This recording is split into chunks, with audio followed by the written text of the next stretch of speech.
Hello everybody, welcome back to the shop. Today we're going to be taking this farrier's rasp right here and we're going to be making a hunter out of this end of it. I'm going to do a stock removal project on this. I've already put this in the forge to soften it up enough to cut on my bandsaw. And so we're going to make a hunter out of this end and then we'll forge that into a different knife at a later date. So let's go ahead and get this stuck down and then get some spray paint, paint around it and get it cut out.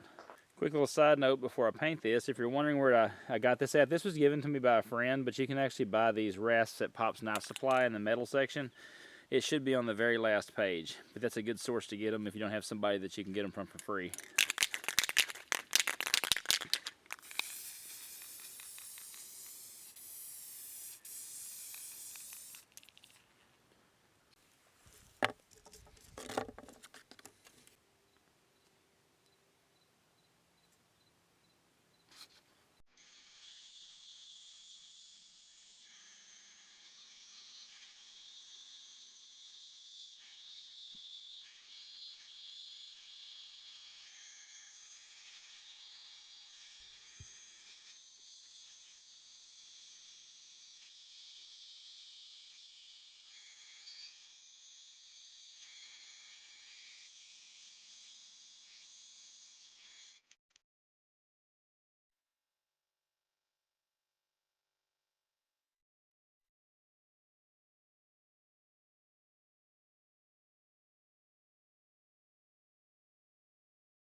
Alright, so here's where we are off the grinder.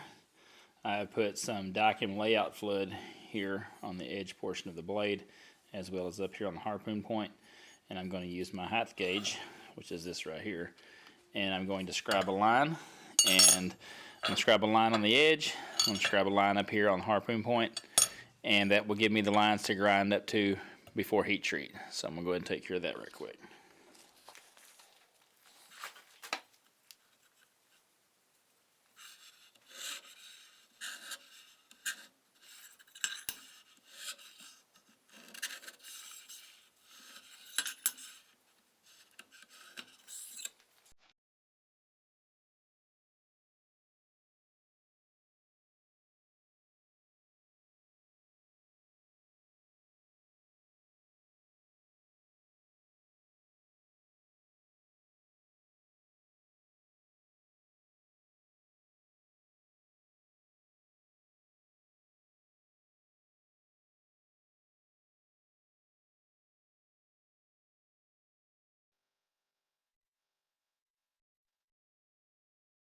Alright, here's where we are right off the grinder.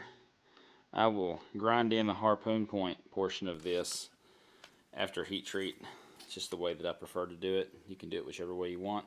So I'm going to get ready to drill the pinholes in the handle here. I'm going to be using an 1/8 of an inch drill bit.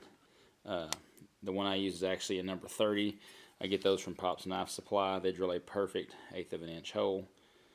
So everything works out well with that. So with that being said, let's get over to the drill press and get them drilled.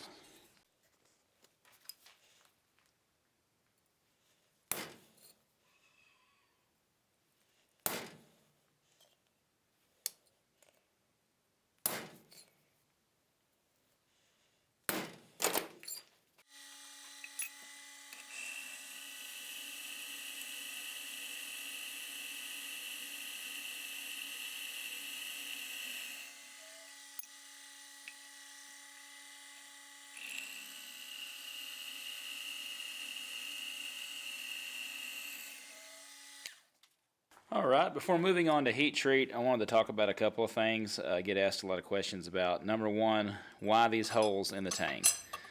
Well, that's because of the fact that this will actually lighten the knife somewhat.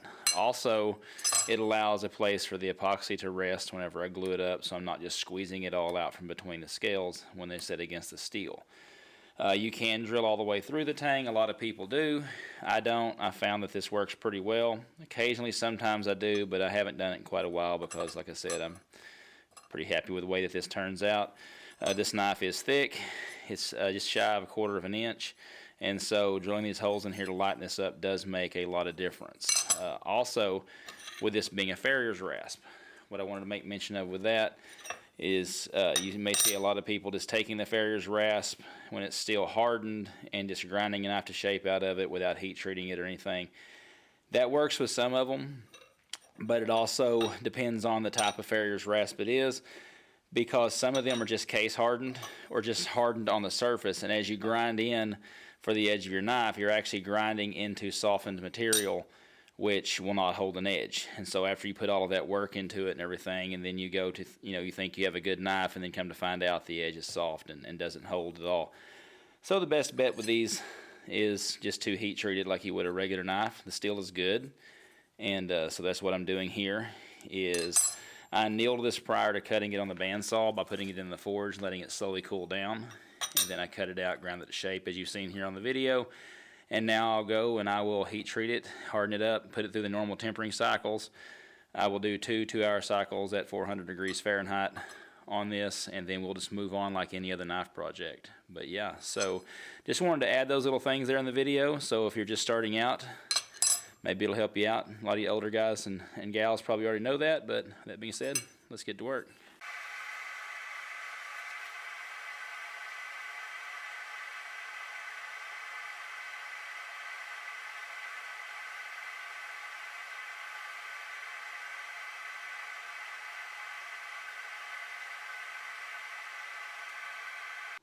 Alright, everything went well in the quench. I've already ground the flats and cleaned them up.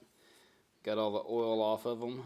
I've drew some lines with a Sharpie where I want to grind up to, as well as up here on the harpoon point. And I rescribed the lines here on the top and on the edge for the final edge of the bevel. With that being said, let's jump on the grinder and let's get this finished up.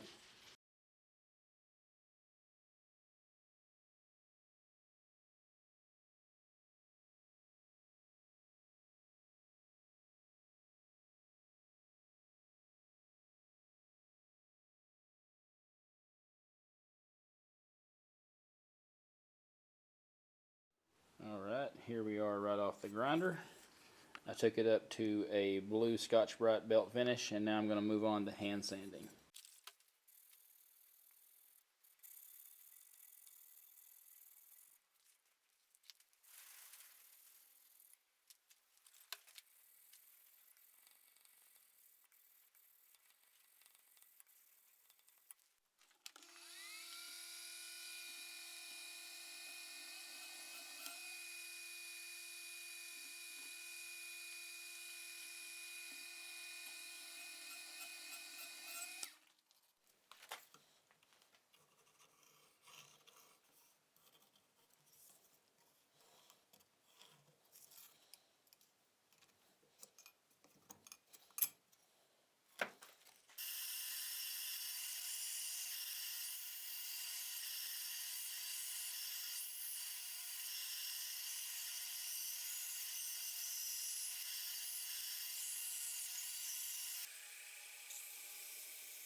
Alright, now that I got that glued up, I'm going to go ahead and show you what kind of epoxy I use. I get asked that a lot. I use this right here. This is 15-minute mid-cure epoxy from Pop's Knife Supply.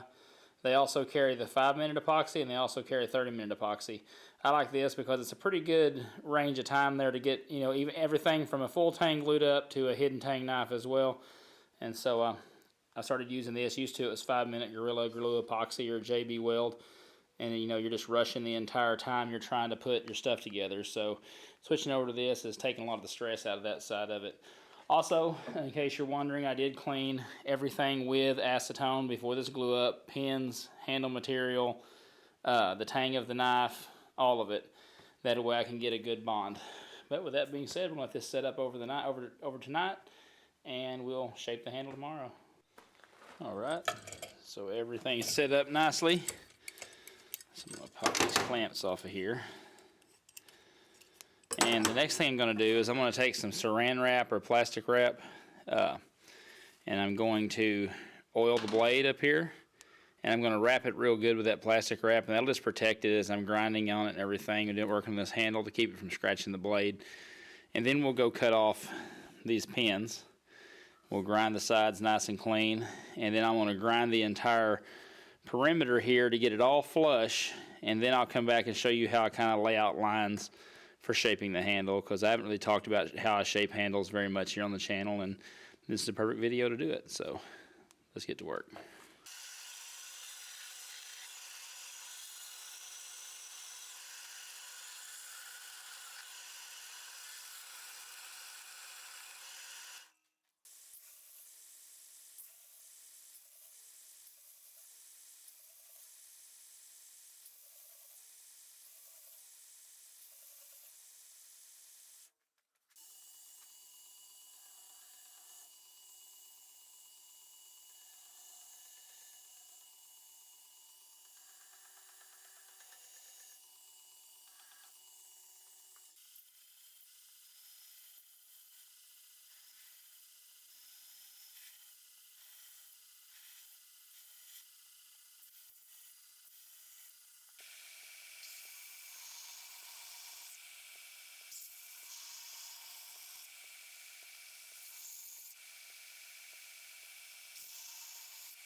Alright, so at this point I've got the perimeter cleaned up all the way around the knife, and so the next thing I want to do is I'm going to come in here with a pencil, and I'm just going to kind of eyeball where I want it to go.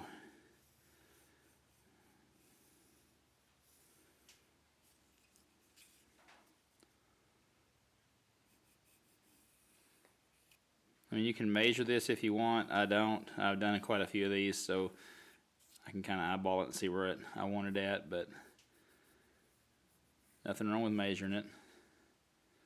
And you can get more elaborate with the sculpting of these handles if you want to. I'm just going to go with a straightforward process. Nothing crazy and over the top.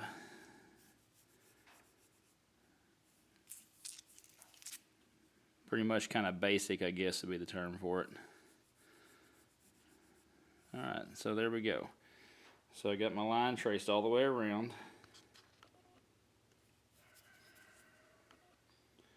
And I'm going to come in, I'm going to knock these edges off with the grinder, but I'm going to grind down to probably right above where these pins are here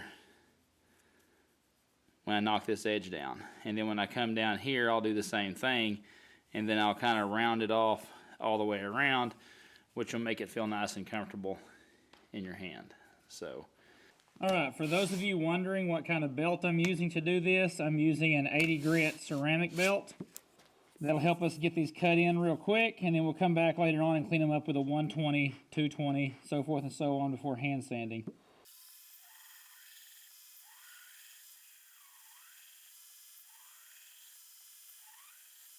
Alright, see, I ground here to right above the pin.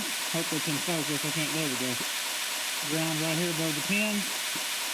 Ground up to a line on top. Now I'm going to flip it over and do the same thing on the bottom here.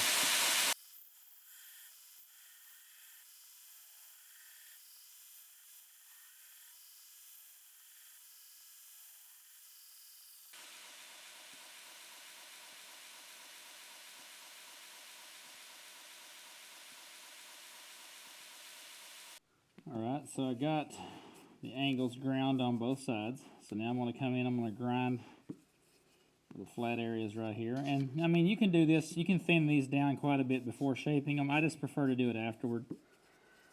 But with that being said, let's go ahead. And also, you can also grind up to your line here if you want to, or you can leave it. I will, once I pull these sides in a little bit, I will go ahead and grind the butt end of this knife here.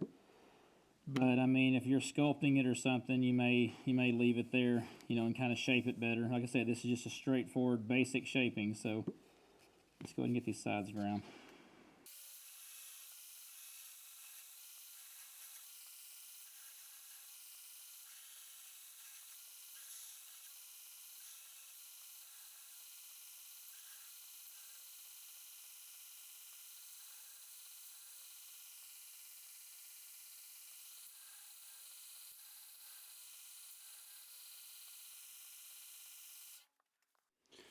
Alright, so we're pretty much roughed in to where I want to be.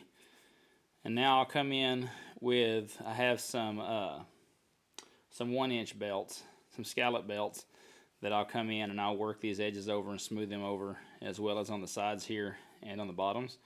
And you may say, well, why didn't you just start with thinner handle scales? Well, these were actually cut and given to me by my brother. I didn't buy these, so I asked him to make them about 3/8 of an inch thick, because usually a lot of times the ones you get from a supplier like Jant's or somebody like that, they're great. They're 1/4 of an inch thick. But if I was to have ground them this way first, instead of starting to shape the corners, I could have ground them too thin, not even realize it until I got on the knife, and then ended up with a knife that looks really good, but wouldn't really be comfortable in your hand. And I didn't really want that. So you may have a different way of doing it, and that's cool. I mean, everybody has their own way of doing things, but this is the way that I've found works best for me, and I'm comfortable doing them this way. But with that being said, I want to go ahead and get to work on getting these cleaned up so I can get it hand sanded, and I will show you how it all turned out here in just a few minutes.